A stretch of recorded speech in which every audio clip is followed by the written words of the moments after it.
Yay, we're back in. So, welcome to the second Eat and Greet today.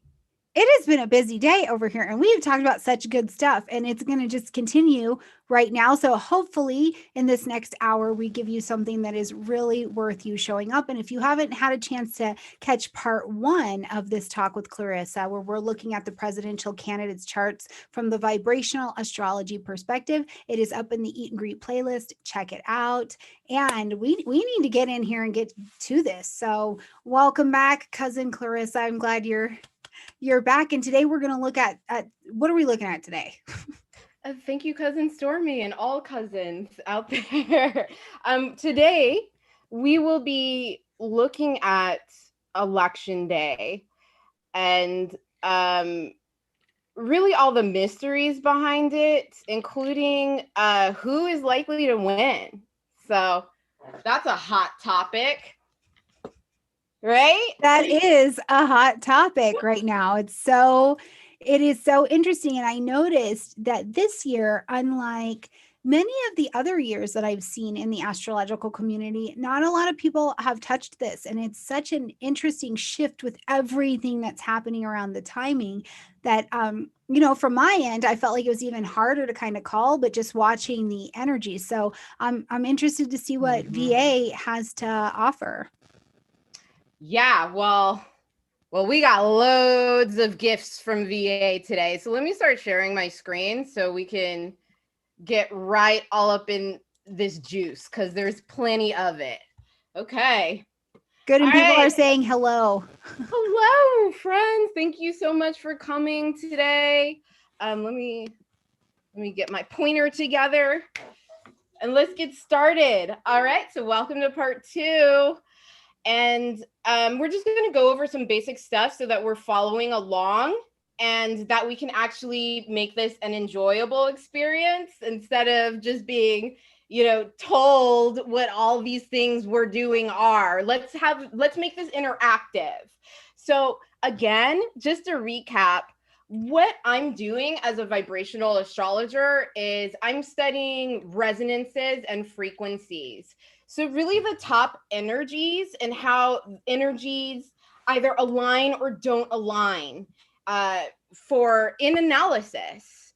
And again, it's really vibrational astrology analysis, no matter what it is really, it's all about the frequency. So it's just like a tuning fork. And this tuning fork metaphor is particularly applicable for us today because we're dealing with compatibility. So we're dealing with all these different entities that have their own buzz, that have their own sets and series of frequencies. And we're seeing which ones resonate with each other. And the clearest way to determine what is resonating is literally if the numbers are the same. So it's not like super, it is like pseudo rocket science, but it actually is very simple. Pseudo rocket science. I don't even practice that in my spare time. Well, until now.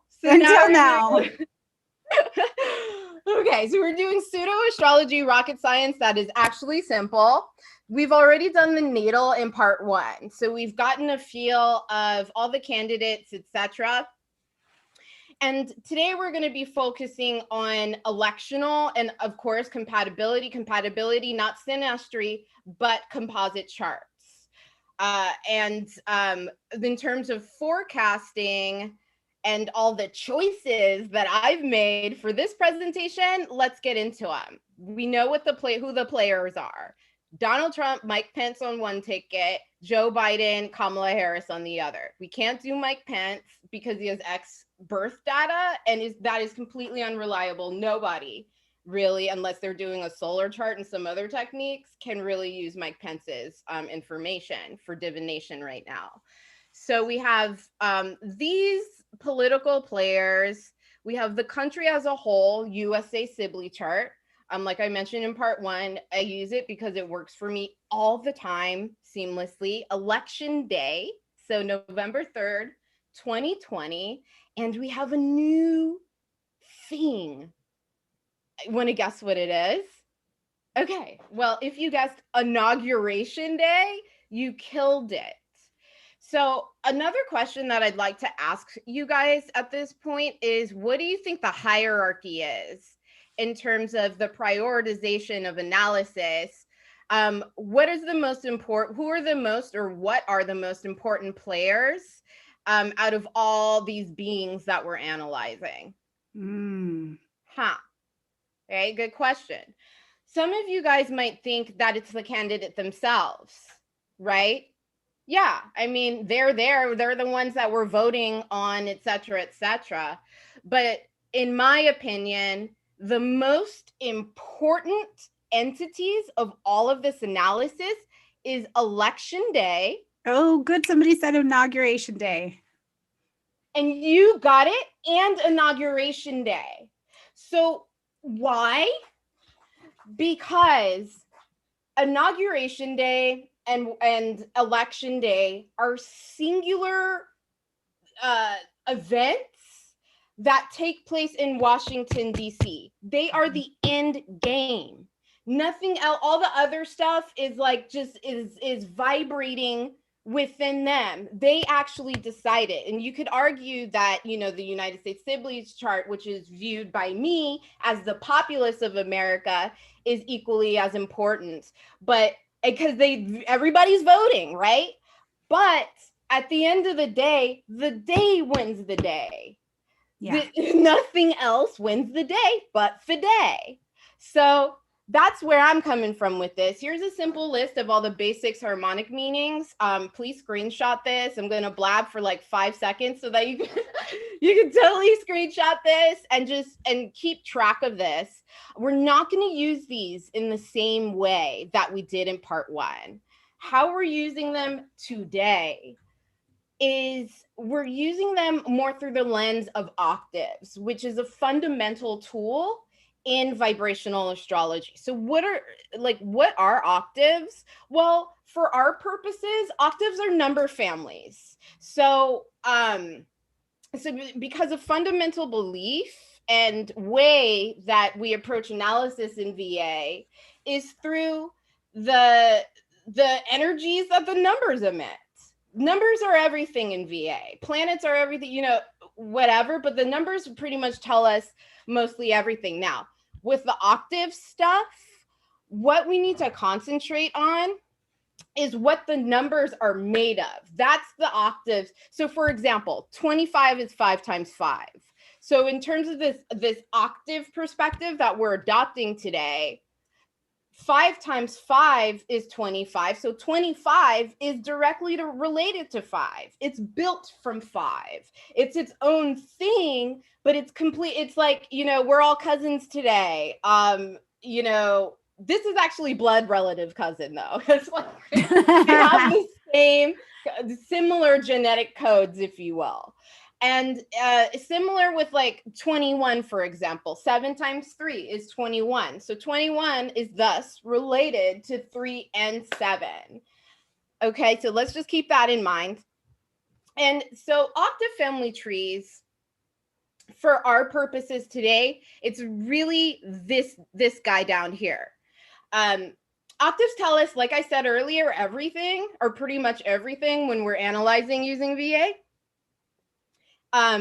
But for our purposes today, when we are analyzing composite charts, what we are doing is we're seeing if, let's say, you know, Joe Biden and Kamala, or Trump by himself, or whatever, resonate with the top energies of the day. So the top number of the day.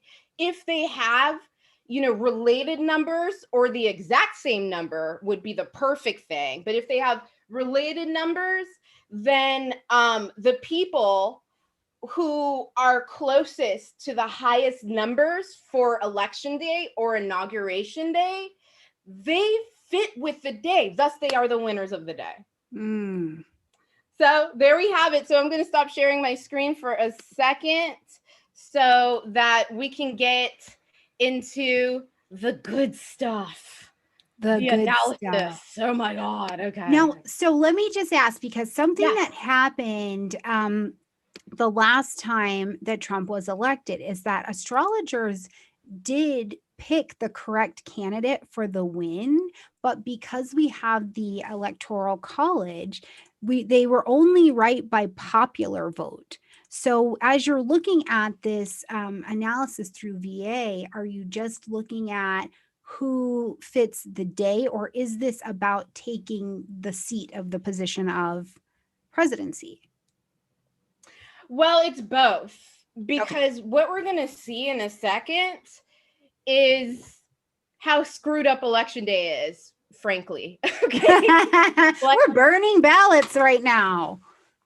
Exactly. And we're going to see in the harmonics just that. We're going to see all of that on election day. So it becomes this thing where, we're going to have to see who fits the top harmonics on election day and who fits the top harmonics on inauguration day. So, and it'll become clear in a little bit. So let's get started on that. Does that answer your question? Mm-hmm. Yep. Okay, awesome. All right. Okay, so let's start with election day itself, November 3rd, 2020, 12 p.m. Washington, D.C. So for election day, what you're seeing on the screen here is called Frequency Finder. It's a widget that detects all of the highest frequencies in a natal chart. So the highest frequencies on election day is 26, 20, 23, 29, 12. These are high. So two sides of this thing. This is the most easily manifest energy. And these are kind of higher minded energies, if you will. Ultimately, this side of the chart does trump this side of the chart, but they both kind of work in tandem, in that this little thing over here is kind of more readily accessible, what's more directly visible.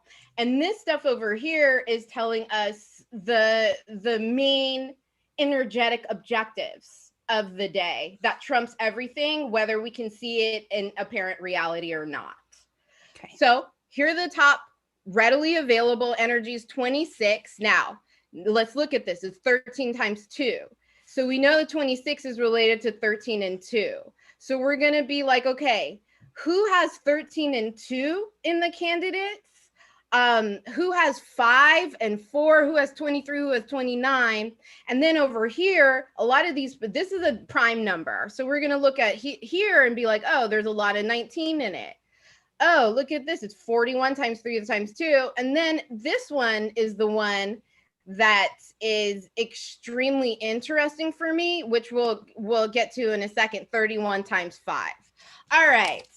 So now that we got the lowdown on how we're tallying these numbers and what we're looking at, let's get into the day. Let's just go.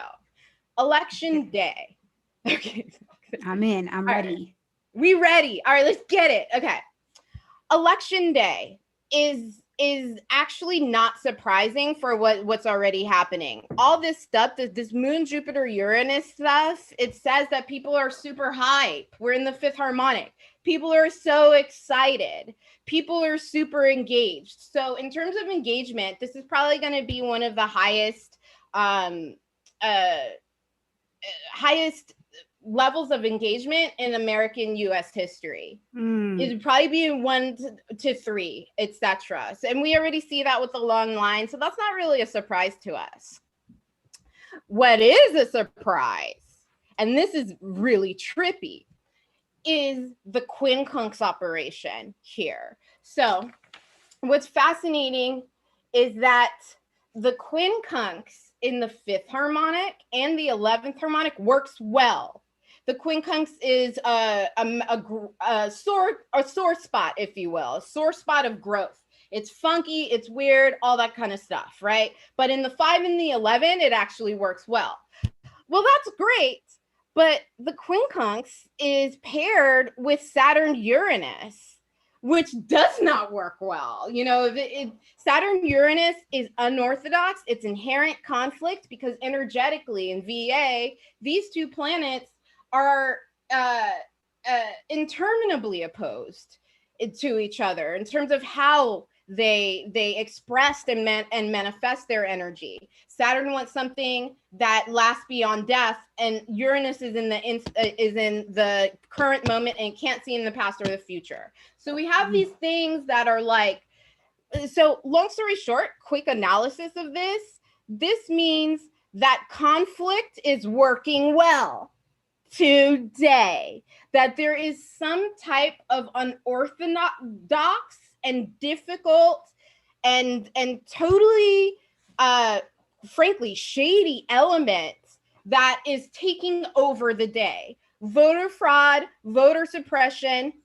Stormie mentioned people lighting up ballot boxes and stuff. Woo! Well, we can expect lots more things to be on fire and stuff, I guess. You know, like literally and metaphorically. Wow. There's some type of funkiness going on. Now let's get to the 26 number. This is interesting because 26, 13 times 2. We know that it's a 13 thing. What's 13? It's specialness, uniqueness. How can it manifest? In a few words, 13 can either be the guru or the gangster, frankly. But ultimately, 13 is a singularity. 13 times 2, that means singularity with others, because 2 is in opposition. So we have this singularity with others. That means that something's not gelling.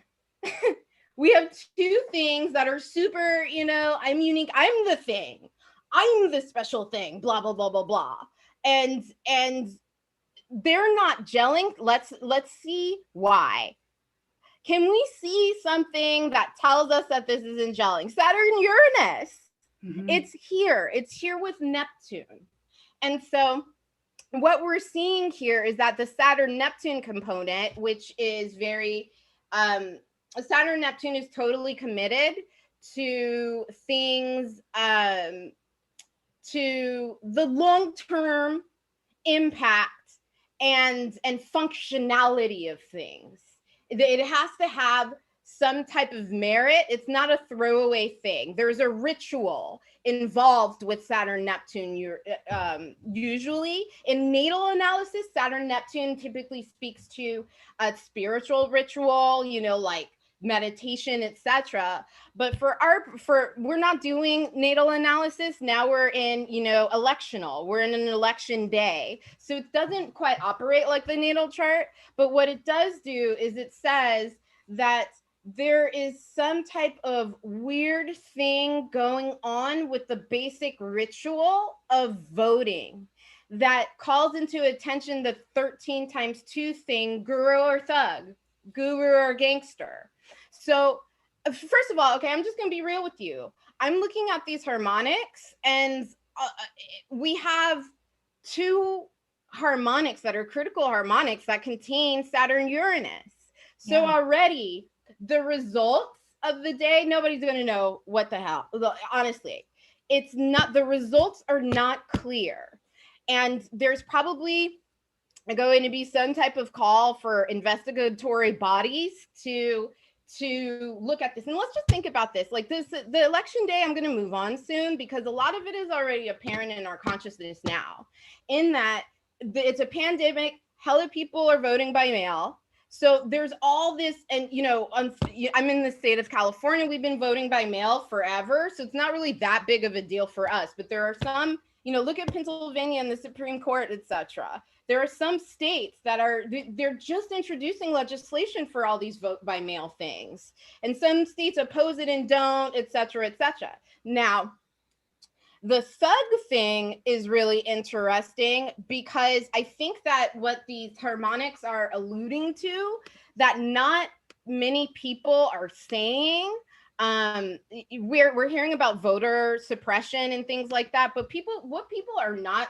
saying that appears in the harmonics is criminality, man. It's like there is illegality. You can guarantee it. And so it's just a hot mess. Like election day is a hot mess. And finally, let's look at this quincunx here too. The quincunx in the 13 is eccentric role playing. So it typically, so eccentric role playing with the mind. Somebody's effing with your mind today. Okay, there's some kind of manipulatory situation that is happening today. So don't put it past. Let's, you know, keep your, I would not look to election day as the final day for answers. I guarantee you they're going to come later. Sure. So well, Mars just still being retrograde anyways. I Yeah. think it's such a huge indicator that that's not the day. Yeah. We're going to do a thing on that day, but that day does not have answers. Right. And Mercury goes direct that day. So Yeah. it's like double whammy. And finally, I want to relate to this to one other VA thing that's really interesting. Is this the 199 and stuff with all the 19 and stuff? That's just more institutional. That's just more like bodies of processing, so polling stations and stuff like that. So I'm not really that interested in that. This tells us that where people are going to be struggling to bridge and smooth all these new dynamic sources of ballots, in person, blah blah blah, drop off ballots, mail ballots. You know, there's just that's a struggle to bridge all of the results. Now, the 155 on election day is the thing that grabs me the most, because 155 is related in octave families to 31 and 5. Okay, let me tell you, this is such a trip. 31 in vibrational astrology is related to broad universal mysteries in terms of other ways that it expresses itself. The 31 is always a gray area. It never is just black and white. 7 is black and white. There are things that are black and white in harmonic astrology. 8 is black and white. 31 is opaque, gray. There's nothing that's really settled about it. And then it's in this growth process of the 5. So we have this unsettled growth process. 5 is also related to probabilities and stuff too. So it's just so fascinating. And guess what's in this harmonic? Our 2 planetary friends. Yep, Saturn Uranus, man. We've got Saturn Uranus again, connected to Jupiter and Neptune, and also it's connected. They're both connected to Mercury as well. Mercury Saturn is analysis in VA. So conflicted analysis. This is just too much for me. Okay, so all right, so that's that. So basically, just automatically, the day is a gray area, and we know that. So let's see how these people are doing on the day. This is where I'm going to have to bust out my notes, because, you know, I'm going to save you all the pain of tallying and things like that. So let's look at some interesting stuff, because if we're looking at election day itself with the USA, let's pick this. I have like 5 million charts.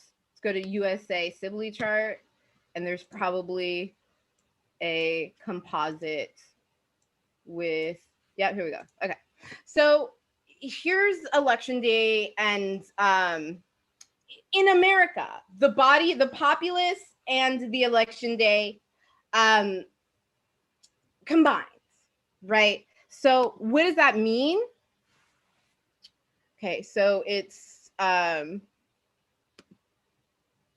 okay, so the highest vibration on the day that's the most readily accessible is the 9.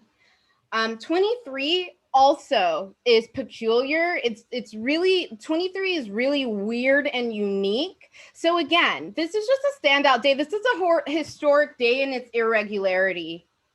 And we can just expect that on so many multiple levels.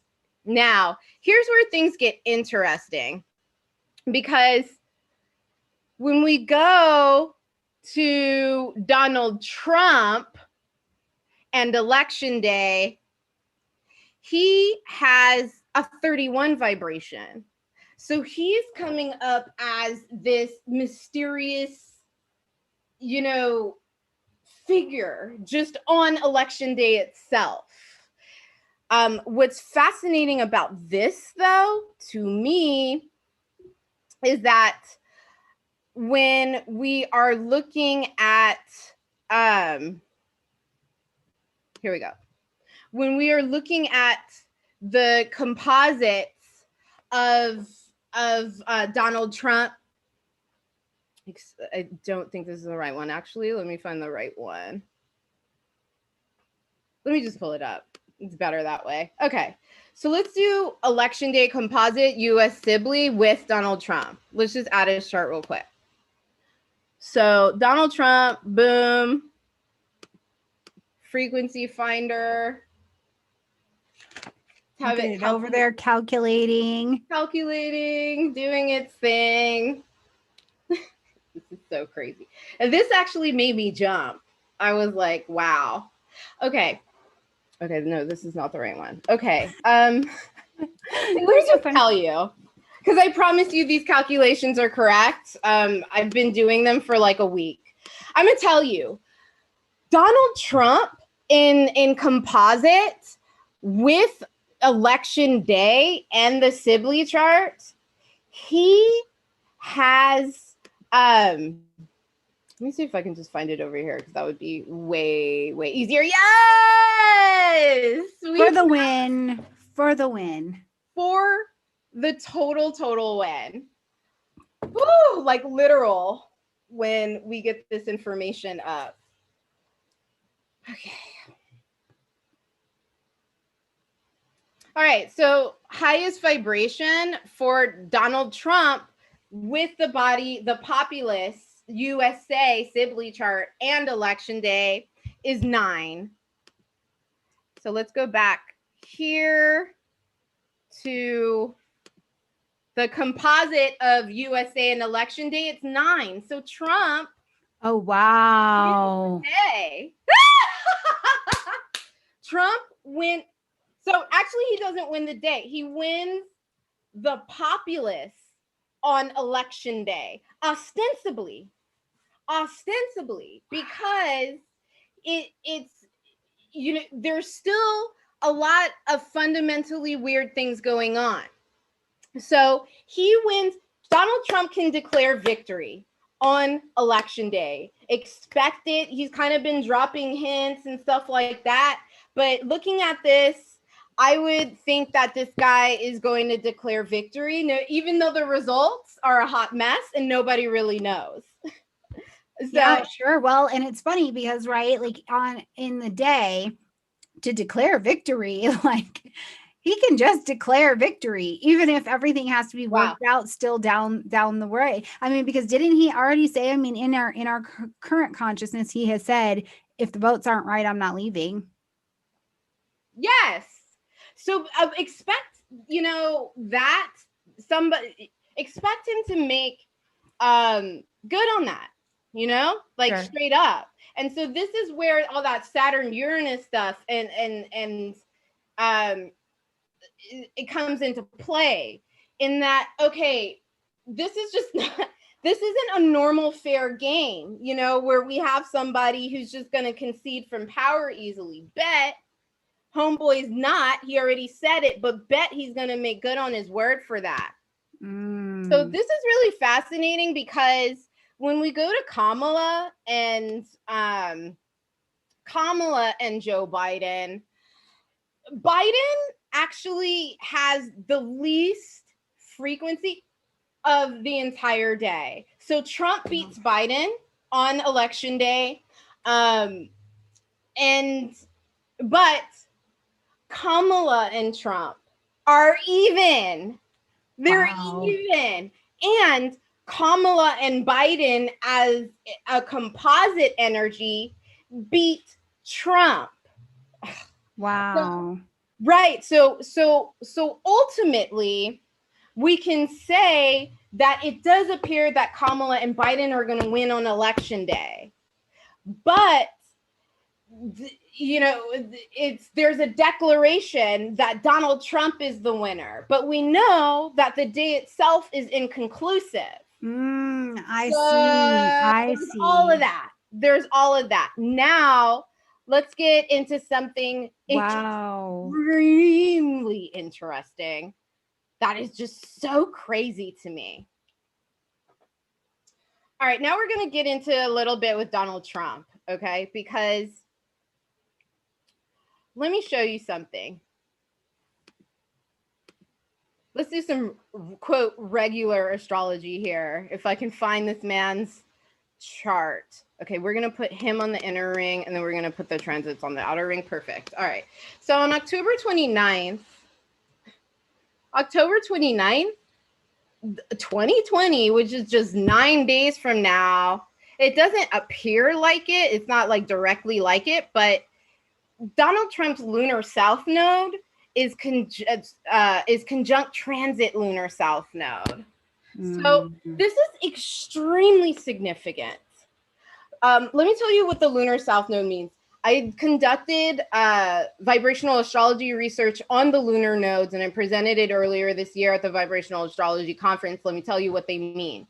The lunar south node is a force of interpersonal connectivity. So long story short, it is the social point. You can think of the nodes as two opposite ends of a magnet. One shooting out, that would be the lunar north node, and one is sucking in. That is the lunar south node. So the lunar south node sucks in people. It sucks in, all. So it's never, the lunar north node is an irrepressible targeted torrent of self-conviction. So it's the person shooting out into the world, influencing the world. Okay? So what's fascinating here is that if we do a little bit of basic history, I have notes. You see how, I have 300 charts up. Okay? So, I got notes on this. The last time that Donald Trump had his lunar south node, conjunct transit south node, was July 3rd, 2004. Does anybody know what happened to Homeboy in that time frame? Okay, so God. Huh? Tell me. I'm like, say it. Just say it. I gotta know. It was a big event. We know that. 19 years. Yeah. Yeah. Right? So in 2004, on January 8th, his reality television show, The Apprentice, premiered. That's really interesting. I'm throwing this out because I want to make a distinction really quickly, but we know that he became a TV star that year. Okay, which you could potentially attribute to the lunar north node, although they're not. January for me isn't partile enough. As an astrologer, it's like, okay, well, I mean, that's like 6 months away, and it's not really exact. So, but it did happen the same year. But here's what's really important.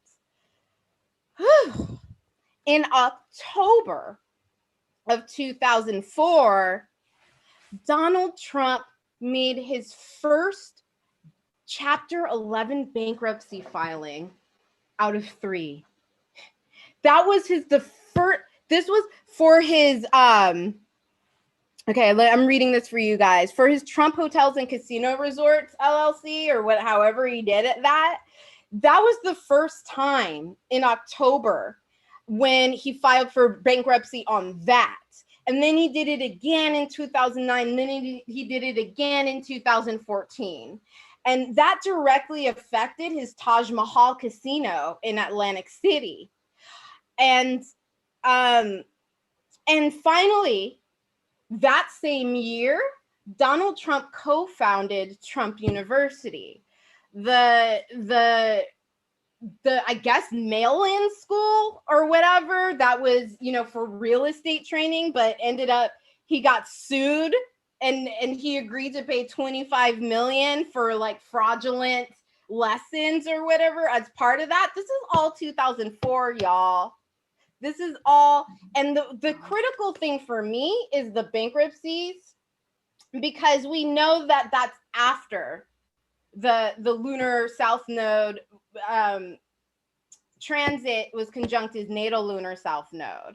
So, okay, so here's where I'm at with this. I know for a fact that something is over for this guy on October 29th.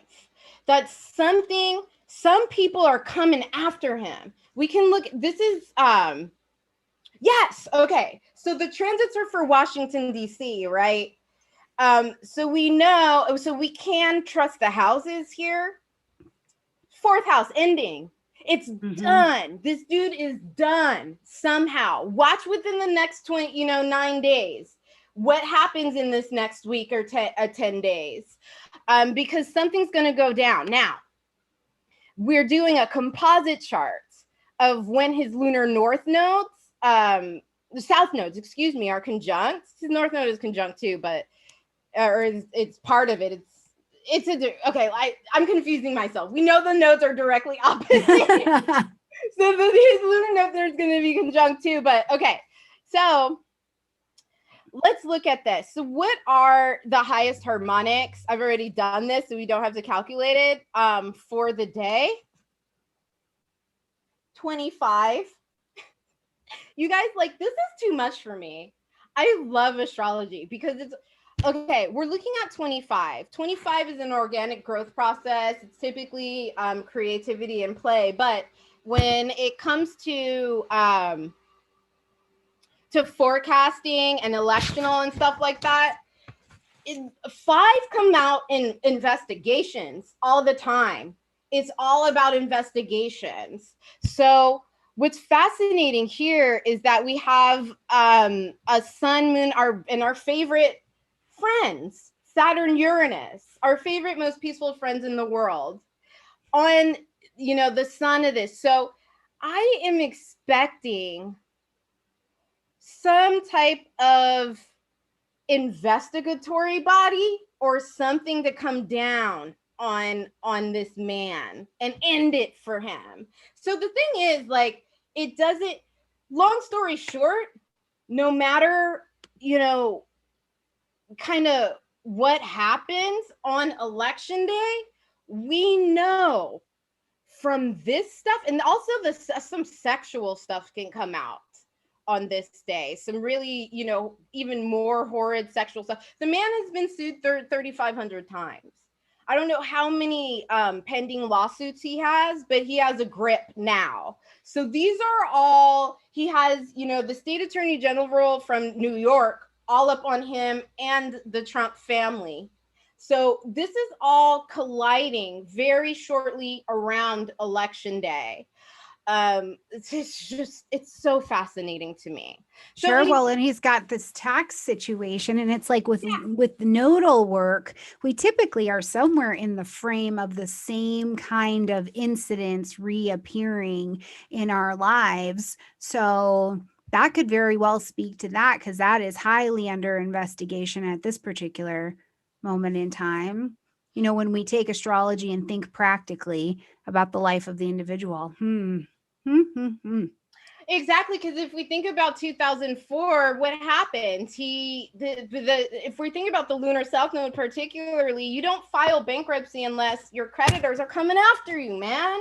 Sure. But look what happened. He filed bankruptcy. Yeah. And still didn't sit down. Yep. Right. So that's interesting of what you were saying. Like, even if he declares victory, like that is so interesting. Yeah, and to add on to that, Stormy, that whole ninth harmonic thing on election day for Trump, he is not going to go away. He's going to be a new figurehead for this cult-like movement in America. Nobody's going to agree that he really lost the election. You know what I mean? Not nobody, but a great number of people. I mean, what? We've got like 40, 60. That's like half the country, pretty much. Yeah. He will become that ninth harmonic figurehead for these people. So he ain't gonna go away. And you can see that he's also not gonna go away on inauguration day, but we know for a fact that Trump will not remain in the same iteration of himself after October 29th. So he probably won't be a president again, you guys. You see what I mean? Like, something is going to collapse and die for him in terms of how he puts his face out there in the public. Period. Okay. Finally, let's do inauguration day. Da, da, da. Okay. Inauguration day. By itself is this.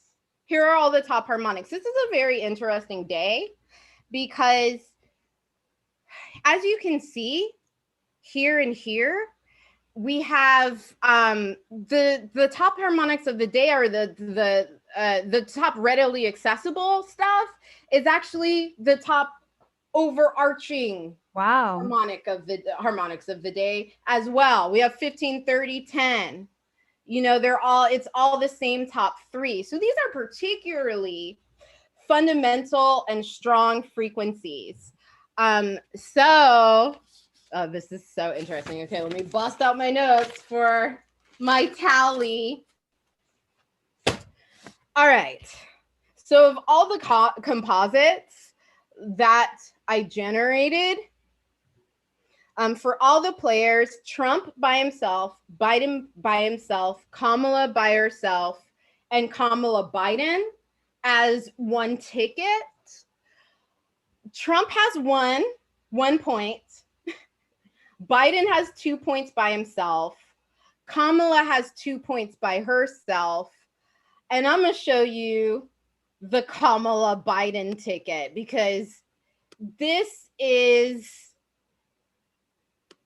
to me, really crazy. Okay, here we go. All right, so I'm sweating up in here.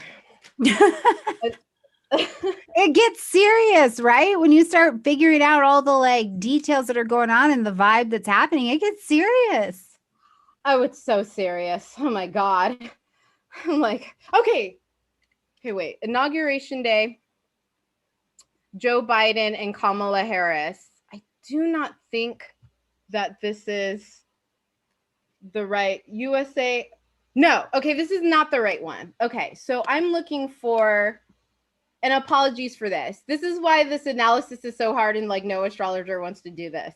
I know, right? I know. When Clarissa was like, yeah, let's do it. I was like, oh my God, she is so brave and she's about to really get into this. Y'all don't even understand. If you have not sat to pull this apart, it is a trip. Oh, it's such a trip. It's such a trip. Okay, so here's what we're looking at. This is actually really interesting because we're looking at inauguration day collapsed with the people and collapsed with Joe Biden and Kamala Harris as one entity.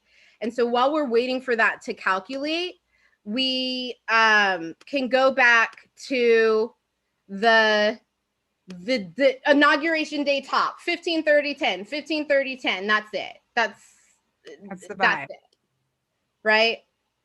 And so now guess what? Guess who wins the day and the country? It's Kamala and Joe.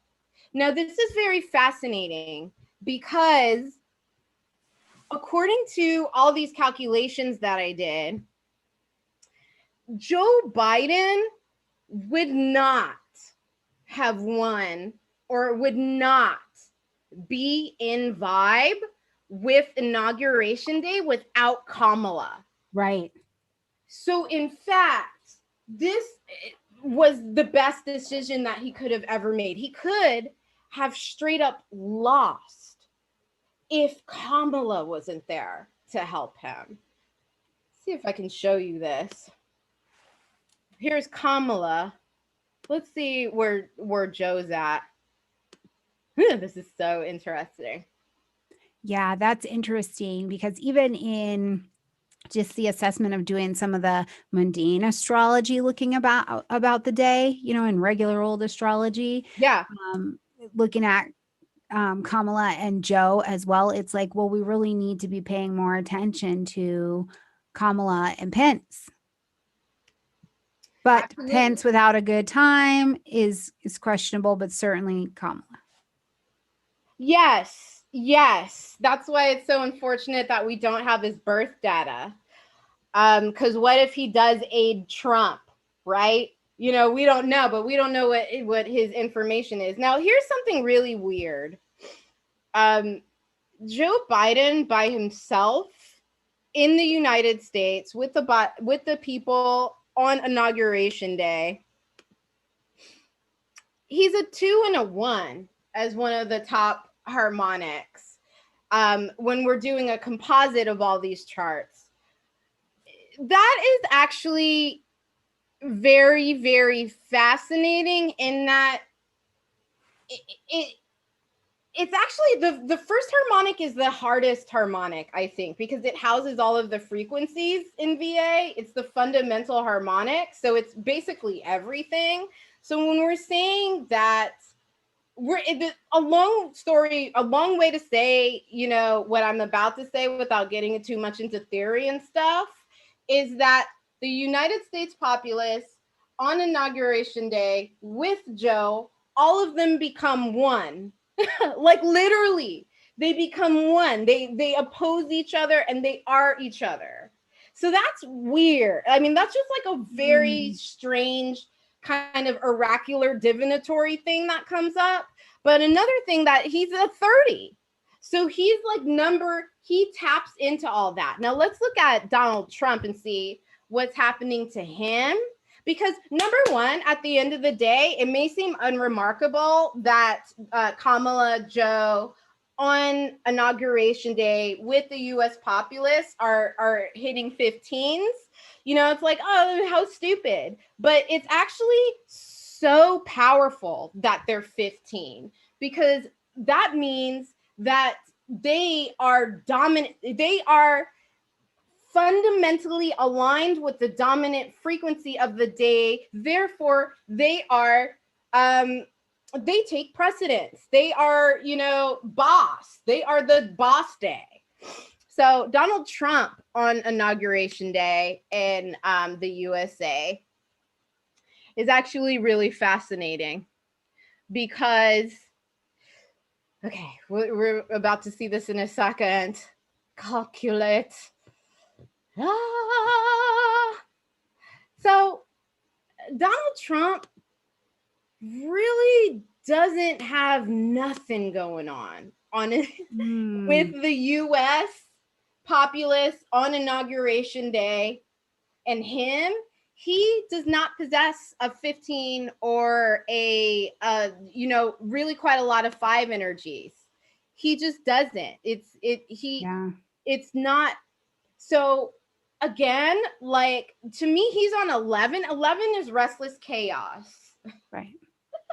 That's so funny. Like, I don't even know. But and so long story short, the analysis for this is that it's not like Trump is going to go away and like not be a power player in his own right.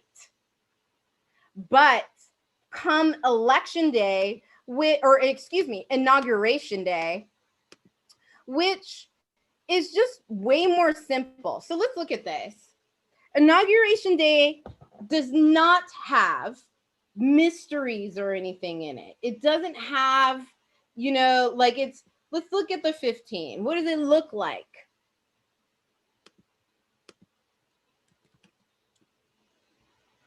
Pretty straightforward there, huh? It's just straightforward. You know what I mean? It's like boom, boom, ah. We don't have a Saturn Uranus. It kind of appears that way, but Saturn isn't touching Uranus. It's only with the Sun and Neptune. So this is so 5 free flowing creativity. That's 5 times 3. 3 is a trine. Trine is ultimate smoothness. So we have free flowing, trine, like everything's smooth today. It's not like this 31 day. It's not what else was the other? It's not a 26 day, 13 with all this weird singularity and stuff. It's just so obvious. It's just so apparent and smooth functioning. There's not a Saturn Uranus.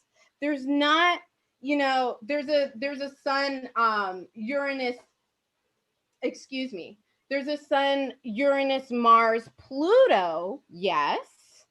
But it's in the 5, and the 5 lessens the intensity of it.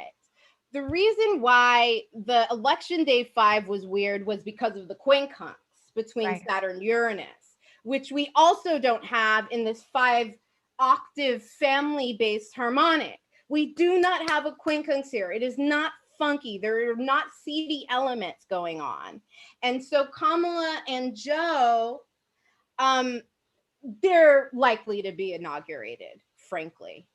So that, I don't really know if I have much more to present to you guys.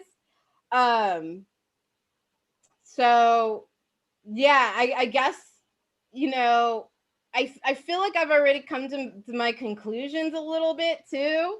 Like Trump wins election day, but he really doesn't because the day's a hot mess.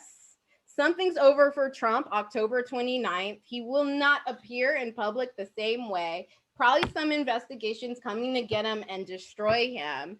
The taxes, all the dubious stuff. Something's going to become revealed within this next week around October 29th.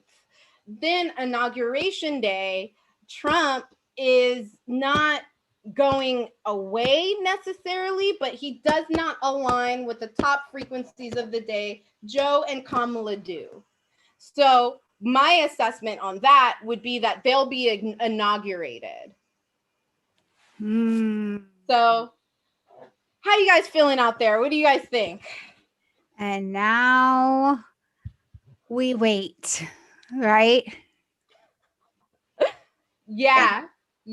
Fingers crossed. I mean, to me, this kind of is relieving because to me, like, when you get hit with facts in astrology, it's like easier to process what goes down. Like to me, it's easier to process that election day is a hot mess and to just wait it out until, third party investigatory bodies look into it, wait it out, for a month or two until blah, blah, blah, blah. And also let's see what manifests with Trump's potential downfall or completely new iteration of himself in the public sphere, because that has a lot to do with what's going on too. So cool. Well, there we go. Yeah.